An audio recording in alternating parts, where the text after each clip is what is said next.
Hello guys, welcome back to my new vlog.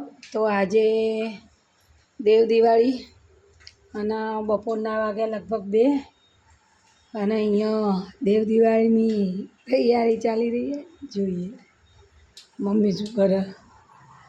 Mummy સેવ બનાવે છે. Mummy hello,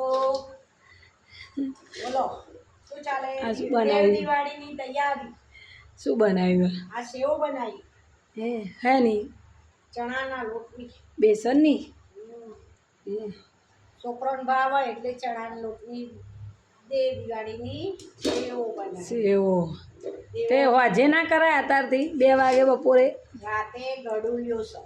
તે ગઢુલિયો ઉનો આમાં મિસ્કાનો મિસકાનો ગઢુલિયો કાઢવાનો હોય ને ભાઈ, એટલે બપોરે આ બધું પતાવી દેસી પછી આજે ગઢુલિયો લઈને જવાનું. ગળુલ્યો ગઈ અને પછી રાત્રે અમારે અહીંયા ગરબા હોય છે સવારના 7 વાગ્યા સુધી. રાતના 11થી સવારના 7 વાગે ગરબા વળાવી અને ઘેર આવવાનું. એટલે અત્યારે બધું પતાવી દઈએ. અત્યારે હજુ તો બેસનની સેવો ચાલુ હી, પછી આના પછી પૂરીઓ બનાવવાની અને વડો બનાવવાનો હે ને. એટલે આજે દેવ દિવાળી પૂરી તો મને આવે ઊંઘ આજે, કેમ કે આજે હે ને પૂનમ હતી, અમારી પૂનમનું જમવાનું હોય તો જમીન આવી હતી. ઊંઘ આવે પણ આ બધું કરવાનું બાકી છે એટલે ઊંઘવા નહીં મળે. અહીંયા જોવા મિચકા ઊંઘી ગઈ. એમાં કાલ રાતનો મારો ઉજાગરો હોય મમ્મીને ને મારે બધાને, કેમ કે મિચકાને રસી અપાઈ હતી. તે ભાઈ મિચકા આખી રાત રોઈ. તો કેવું મમ્મી, મિચકા કઈ રોઈ હતી? એ આરામ કરી આપણે બોલા દવા પીએ ને તો ઊંઘી જાય અડધો પોણો કલાક, ભાઈ રોવાનું ચાલુ. તો અમે થાકી ગયો છીએ.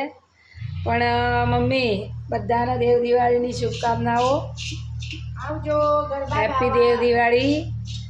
અને ગરબાનો ફરીથી મિની બ્લોગ બનાવીને મૂકીશ.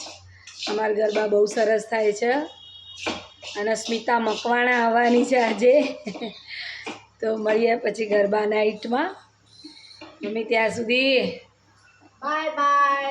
લાઈક કરો, શેર કરો, કમેન્ટ કરો અને સબસ્ક્રાઈબ કરો. ત્યાં સુધી બાય બાય. સેવો બનાવો અને વડો બનાવો. દેવ દિવાળી સુધારો. દેવ દિવાળીની બધાને શુભકામના. ભગવાન માતાજી બધાના તહેવાર સારા મનાવો, બધાના તહેવાર સારા જાય એવી અમારી શુભકામના. જય માતાજી સાથે આજનો મિની બ્લોગ ખતમ કરીએ.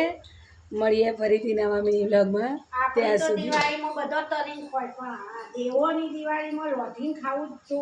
દેવોને ભગવાનનું. હા, એટલે મમ્મી એમ કે આપણી દિવાળીમાં તો બધા આપણે જમીએ બનાવીએ, પણ દેવોની દિવાળીમાં દેવોને જમાડવા પડે.